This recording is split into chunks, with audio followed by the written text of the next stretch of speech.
نبی علیہ السلام کی پیدائش سے پہلے بہت سارے لوگ تھے کہ جنہیں علم تھا کہ مکہ میں کچھ ہونے والا ہے۔ مثال کے طور پر شام کا ایک یہودی تھا ابن البیبان۔ وہ کسی زمانے میں شام سے یثرب کہ جو مدینہ کا پرانا نام تھا وہاں شفٹ ہو گیا تھا، اور لوگ کہتے ہیں کہ ہم نے ابن البیبان سے زیادہ عبادت کرنے والا شخص اور کوئی بھی نہیں دیکھا تھا۔ یثرب میں جب بھی کم بارشیں ہوتی ہیں اور قحط کسی صورتحال پیدا ہو جاتی تو ہم ابن البیبان کے پاس جاتے اور اسے کہتے کہ ہمارے لیے دعا کرو۔ تو سب سے پہلے ابن البیبان خود صدقہ کرتا، تقریباً 5 کلو جو یعنی بارلے اور اتنی ہی کھجوریں، پھر ہمیں بھی صدقہ کرنے کا کہتا اور پھر ہمارے ساتھ دعا کرنے کے لیے باہر جاتا، اور ہم دیکھ رہے ہوتے کہ ابھی اس نے اپنے ہاتھ بھی نیچے نہیں کیے کہ آسمان پر کالے بادل اکٹھا ہونا شروع ہو گئے ہیں۔ تو کبھی کبھار ہم ابن البیبان سے پوچھتے تھے کہ ابن البیبان تم جیسا ایک آدمی شام جیسا ایک امیر ملک چھوڑ کر یثرب جیسے غریب علاقے میں کیوں آ گیا؟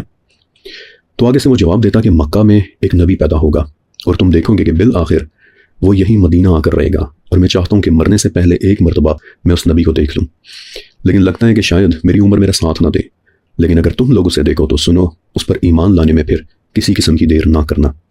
پھر کعب ابن احبار کہ جو ایک بہت بڑے یہودی اسکالر تھے اور بعد میں مسلمان بھی ہو گئے تھے، انہوں نے ایک مرتبہ بتایا کہ حضرت موسیٰ علیہ السلام کہ جو اللہ تعالیٰ سے کلام کیا کرتے تھے، اللہ تعالیٰ نے انہیں آخری نبی کی پیدائش کے متعلق بتایا تھا۔ پھر موسیٰ علیہ السلام نے اس نبی کی خبر ان کی تمام تر نشانیوں کے ساتھ بنی اسرائیل کے علماء کو دے دی تھی، اور انہیں بتایا تھا کہ سنو، جس مشہور اور چمکدار ستارے کی تم بات کرتے ہو، جب وہ ستارہ حرکت میں آ جائے اور تمہیں نظر آنے لگ جائے تو سمجھ لینا کہ آخری نبی کی پیدائش ہونے والی ہے۔ اور بنی اسرائیل کے ٹاپ کے علماء میں یہ خبر اور یہ علم نسل در نسل منتقل ہوتا چلا آ رہا تھا، یہاں تک کہ انہیں نبی علیہ السلام کا نام بھی پتا تھا۔ مثلا نبی علیہ السلام کے ساتھ مکہ میں ایک شخص اور تھے جن کا نام محمد ابن عدی تھا۔ تو ان سے کسی نے پوچھا کہ آپ کا نام محمد کیوں ہے؟ تو وہ ہنسنے لگ گئے اور بولے کہ میرے والد نے مجھے ایک مرتبہ ایک واقعہ سنایا تھا۔ کہتے ہیں کہ جب میں جوان تھا، یعنی کہ ان کے والد، تو میں اور میرا ایک دوست ہم کسی سے ملنے جا رہے تھے، لیکن راستے میں ہی ہمیں شام ہو گئی۔ تو ایک جگہ ہم نے دیکھا کہ کچھ درخت ہیں کہ جن کے درمیان ایک کنواں بنا ہوا ہے، تو ہم نے سوچا کہ چلو یہاں تھوڑی دیر آرام کر لیتے ہیں اور پھر صبح کو یہاں سے نہا کر آگے چلیں گے۔ تو ابھی ہم باتیں کر رہے تھے کہ وہاں ایک آدمی آ گیا کہ جو دیکھنے میں کسی گرجے کا راہب لگ رہا تھا۔